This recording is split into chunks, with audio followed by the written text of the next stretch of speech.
Selamat datang kembali di channel Widyarta Fisik. Pada video pembelajaran kali ini kita akan bahas tentang contoh soal dari gerak parabola. Jadi khususnya ketika digabungkan dengan berbagai kondisi atau ketika gerak parabola yang lebih mendalam. Nah, jadi mari kita cek saja di soal yang pertama. Jadi untuk teorinya, yang ingin lebih tahu dulu teorinya, silakan dicek di video part 1, itu sudah ada tentang gerak parabola. Dan di video part 2 sudah ada contoh-contoh dasar tentang penerapan rumus pada persoalan gerak parabola. Jadi pada video part 3 kita akan bahas tentang persoalan yang lebih mendalam.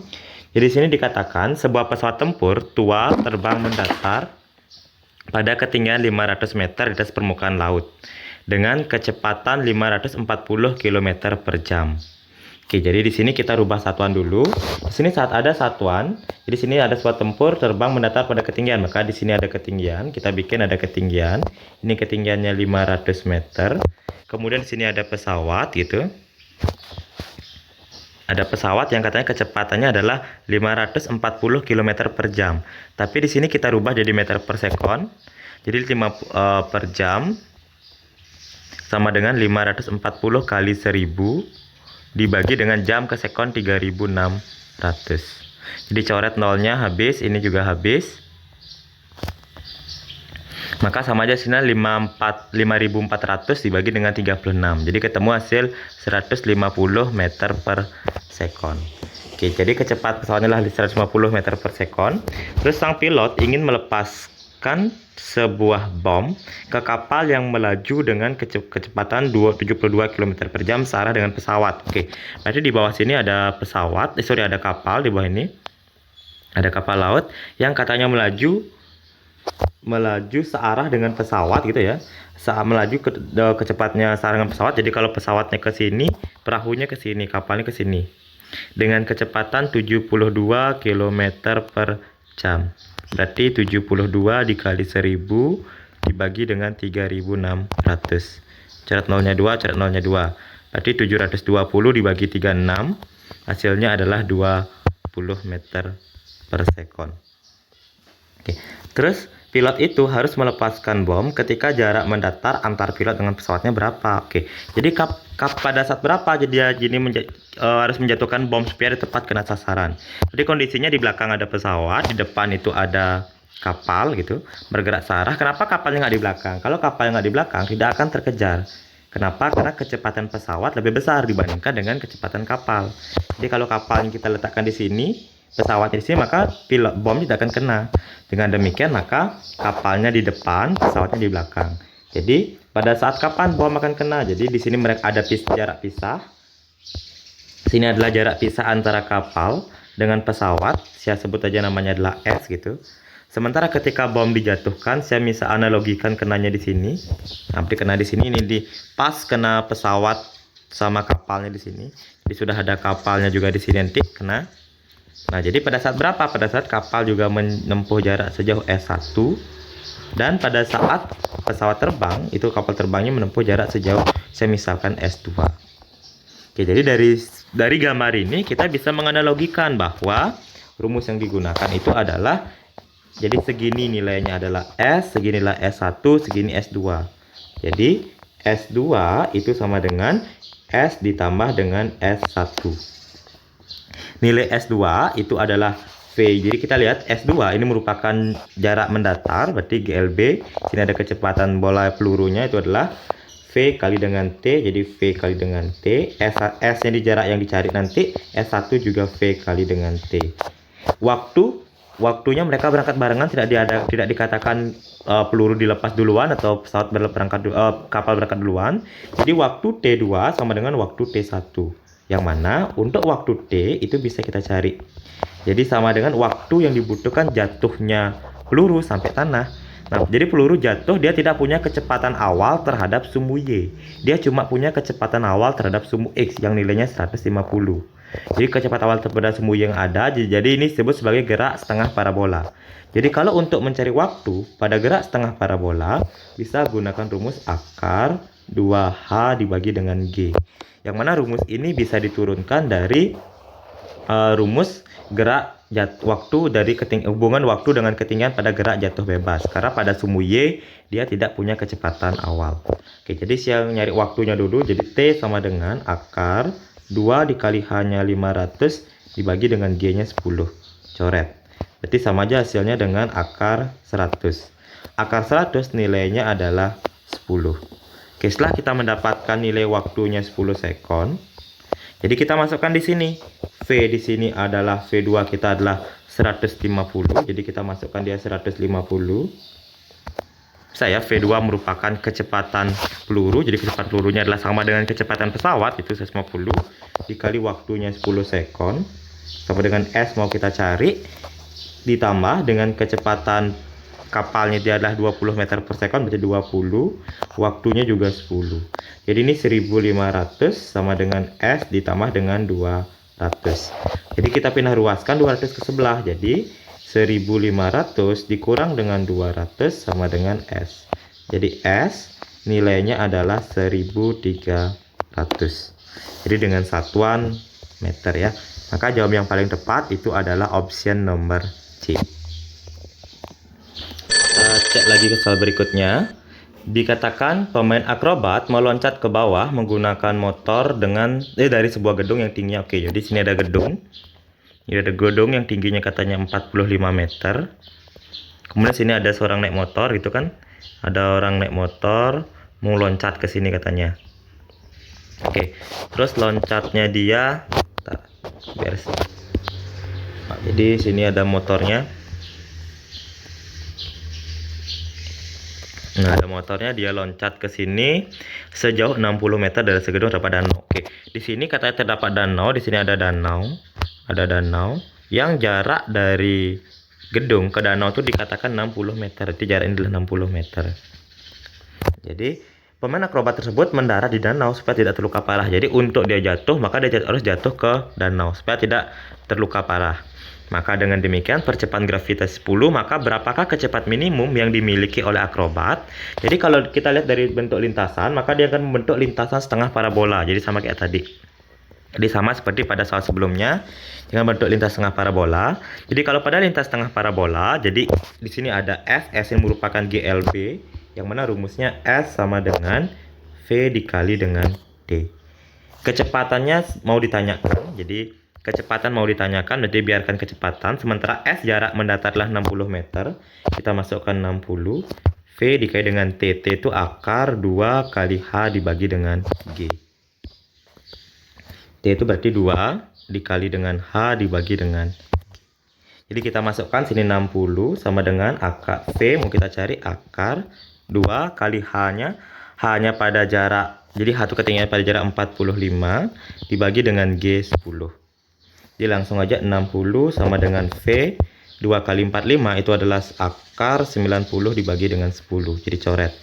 Jadi sama aja hasilnya dengan 60 sama dengan V akar 9 berarti 3. Dengan demikian maka kecepatan awal yang diberikan oleh pengendara motor ini adalah V sama dengan 60 dibagi dengan 3 sebesar 20 dengan satuan meter per sekon ya. Jadi yang paling benar itu adalah option nomor C. Jadi dengan kecepatan 20 meter per sekon dia bisa sampai ke danau. Jadi dia tidak terluka parah. Jadi ingat ya, jadi ketika ada persoalan yang berupa gerak parabola, setengah parabola, rumus yang digunakan S sama dengan V kali T, dengan T sini bisa dituliskan atau diganti dengan akar 2H per G. Dengan V sini merupakan kecepatan awal terhadap sumbu X. Karena dia tidak punya kecepatan awal pada sumbu Y. Ya. Oke, jadi dengan demikian pada kasus ini jawabannya adalah option nomor C. Oke, kita lanjut lagi ke soal berikutnya. Sebuah bola ditembakkan dari tanah ke udara pada ketinggian 9,1 komponen kecepatan. Nah, berarti sini dilihat ada kata komponen kecepatan. Kalau ada kata komponen kecepatan, berarti gerak benda pasti berupa gerak parabola. Jadi kita bikin dulu lintasan berupa lintasan parabola. Dikatakan pada kecepatan 9,1 meter dari tanah, maka ini kecepatan, kita anggap titiknya ini. Jadi dari sini ke sini nilainya adalah 9,1 meter. Maka di titik ini, di titik 9,1 meter di sini ada komponen kecepatan. Maka kemudian pada sumbu X-nya ke sini ada Vx yang nilainya adalah 7,6. Sementara ada VY yang nilainya adalah 6,1. Maka ini ada VY adalah 6,1. Ini VY, ini VX. Maka ketinggian maksimum, nah diminta ketinggian maksimum. Ingat, ketinggian maksimum di titik tertinggi itu yang nilai yang bisa kita gunakan adalah nilai pada sumbu Y, karena diminta titik tertinggi. Kita ingat di titik tertinggi yang diminta, maka nilai VY itu bernilai sama dengan 0. Oke, sekarang kita membutuhkan berapa nilai H. Kalau kita gunakan rumus H maksimum, fofo sinting antara dua gorila, kita tidak tahu berapa sudut yang dibentuk. Dengan demikian, kita mengingat bahwa gerak parabola pada sumbu Y itu merupakan gerak vertikal ke atas. Kan GLBB itu khusus pada gerak vertikal ke atas, yang mana rumusnya bisa kita ingat bahwa VT sama dengan V0 min GT, itu kan V0 Y ya. Berikutnya ada H sama dengan V0 sorry, di sini kita nggak perlu lagi bikin V0 Y karena sudah ada pada sumbu Y langsung, jadi langsung aja V0. Ya boleh sih V0 Y, tapi nggak usah ganti dengan V0 sin theta karena sudah lengkap ada nilai V0 Y.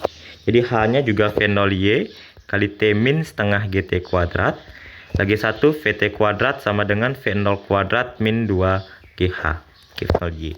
Kita mau mencari H ada dua rumus, bisa gunakan ini, bisa gunakan ini. Jadi rumus yang pertama sudah pasti kita eliminasi, nggak bisa digunakan. Terus rumus kedua tidak bisa kita gunakan karena sini ada komponen waktu. Sementara nggak dijelasin berapa waktu yang dibutuhkan mencapai tinggi maksimum. Jadi kita gunakan yang paling bawah ini. Ini hapus. Jadi VT kuadrat sama dengan V0 kuadrat min 2 GH. Jadi masukkan nilainya. VT-nya itu adalah 0, jadi 0 kuadrat sama dengan V0 Y, berarti V0 Y kecepatan awal pada sumbu Y yaitu sebesar 6,1. Jadi kita masukkan dia 6,1 kuadrat min 2 kali gravitasinya katanya 9,8 di sini. Kita masukkan ke dia 9,8 dikali dengan H. Jadi pindah 2 kali 9,8 19,6. Saya tulisnya dulu 0 kuadrat 0, 6,1 dikuadratkan 37,21. Ini min 19,6 dikali H. Saya pindah ruaskan, min ini pindah ruas jadi positif. Jadi hasilnya 19,6 H sama dengan 37,21. Jadi nilai H itu adalah 37,21 dibagi 19,6. Yang nilainya adalah 37,21 bagi 19,6 itu adalah 1,898. Kita bulatin aja jadi 1,9. Jadi ketinggian yang ditempuh dari sini ke sini adalah sejauh 1,9. Sementara dari sini ke sini dia sebelumnya sudah menempuh ketinggian 9,1. Jadi ketinggian total yang dicapai dari tanah itu jadi H totalnya itu adalah 9,1 ditambah ketinggian ditempuh dari sini sampai titik tertingginya yaitu sebesar 1,9. Dengan demikian jawabannya yang tepat adalah 11 meter ya. Harusnya 10,89 sekian. Jadi kita bulatin aja jadi 11 meter. Maka dengan demikian jawaban yang paling tepat itu adalah option nomor D. Oke, kita cek lagi ke soal berikutnya. Pada suatu tendangan bebas dalam permain sepak bola, lintasan yang dicapai titik tertinggi. Jadi sini ada lintas bentuk parabola. Dia katanya mencapai titik tertinggi. Titik tertinggi H sama dengan 45 meter. Pertanyaannya berapakah lama? Berarti diminta waktu dari awal ditendang sampai kembali ke tanah. Berarti T yang diminta. Jadi T rumusnya itu adalah waktu sampai titik terjauh itu kan rumusnya adalah 2 kali TH max kan gitu tadi. TH max berarti 2 kali TH max itu adalah waktu untuk mencapai jarak terjauh adalah V0 sin alfa dibagi dengan G ya. Jadi waktu untuk ini adalah 2 kali V0 sin alfa per G. Sementara kita tidak punya V0, tidak punya sin alfa. Tetapi di sini kita punya ketinggian maksimum. Jadi kita rubah ketinggian maksimumnya dulu. Rumus tinggi maksimum ingat hari ketika fofo sinting terhadap 2 gorila. Jadi H max sama dengan V0 kuadrat sin kuadrat 2 alfa dibagi dengan 2G. Jadi hari ketika fofo sinting terhadap 2 gorila. Jadi kita masukkan di sini nilainya. V0 kuadrat itu nilainya adalah nilai V0 kuadrat kita adalah belum ada ya. Jadi yang ada nilai H berarti kita gunakan 45 sama dengan V0 kuadrat sin kuadrat alfa dibagi dengan 2 kali G nya 10. Gravitasi 10. Kemudian kita langsung aja kali ini 2 kali 10 20, 20 dikali 45 sama aja hasilnya dengan 900. Jadi 900 sama dengan V0 kuadrat sin kuadrat alfa. Sementara yang kita butuhkan V0 sin alfa, maka ini kita akarkan.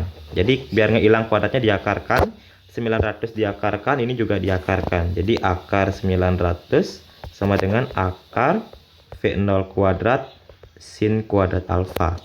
Akar 900 adalah 30, akar V0 kuadrat berarti V0 sin kuadrat alfa adalah sin alfa. Jadi nilai V0 sin alfa nilainya adalah 30. Setelah itu baru kita masukkan ke sini.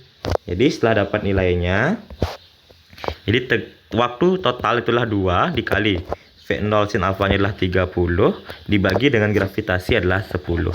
Nah, jadi coret ini coret, jadi 2 dikali 3 hasilnya adalah 6 sekon. Jadi dengan demikian maka waktu total yang dibutuhkan dari awal sampai akhir itu adalah 6 sekon. Jadi option nomor C. Oke adik-adik, demikianlah contoh soal dari gerak parabola. Jadi bagaimana? Gampang dipahami kan? Jadi kalau seandainya kalian ada ingin pertanyaan atau ada yang belum jelas, silahkan komen di kolom komentar. Dan kalau misalnya ada konsep dasar yang belum kalian pahami atau masih ragu-ragu, silahkan ditonton dulu video konsep dasar dari gerak parabola. Jadi video saya sama contoh-contoh soal dasarnya. Dan jangan lupa ditonton video pembelajaran yang lainnya. Selamat dan semangat belajar. Terima kasih.